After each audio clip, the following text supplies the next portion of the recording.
આ રીત કરવાથી ઘરે બનાવેલા મંચુરિયન પણ બહાર લારીના સ્વાદને ટક્કર આપશે. તો 750 ગ્રામ જેટલી ધોયેલી કોબીને છીણી લઈએ અને વાટકીમાં માપીએ તો 6 વાટકી જેટલી થાય છે. તેમાં મીઠું મિક્સ કરી અને 5 મિનિટ રેસ્ટ આપીએ. હવે 3 કળી લસણ અને 1 ટુકડા આદુની પેસ્ટ બનાવીએ. એક બાઉલ ઉપર કપડું રાખી તેમાં છીણેલી કોબી નાખી અને નિતારી લઈએ. કોબીએ કેટલું બધું પાણી છોડ્યું છે. કોબીજને કથરોટમાં લઈ તેમાં અડધો કપ કોર્નફ્લોર, 1/4 કપ ચોખાનો લોટ અને 1/4 કપ મેંદો ઉમેરીએ. પછી લાલ મરચું, મરી પાવડર, મીઠું અને આદુ લસણની પેસ્ટ ઉમેરીને મિક્સ કરીએ. પાણી વગર જ લોટ બંધાઈ જશે.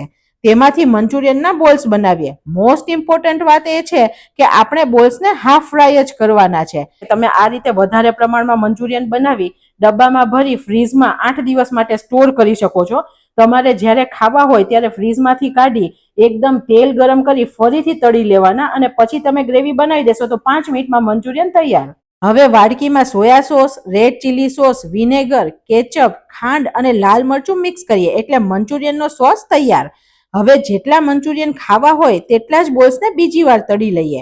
હવે ફાસ્ટ ફ્લેમ પર પેન ગરમ કરી તેમાં તેલ ઉમેરી સ્લરી માટે 5 ચમચી પાણીમાં 1 ચમચી કોર્નફ્લોર મિક્સ કરીએ.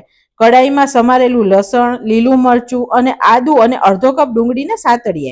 પછી તેમાં કેપ્સિકમ, લીલી ડુંગળીનો સફેદ ભાગ અને કોબીનું નિતારેલું 1/4 કપ પાણી ઉમેરીએ. તેમાં બનાવેલો સોસ મિક્સ કરીએ. પછી તેમાં લીલી ડુંગળીનો લીલો ભાગ અને કોર્નફ્લોરની સ્લરીને મિક્સ કરીએ અને બીજું 2 થી 3 ચમચી જેટલું કોબીજનું પાણી એડ કરીએ.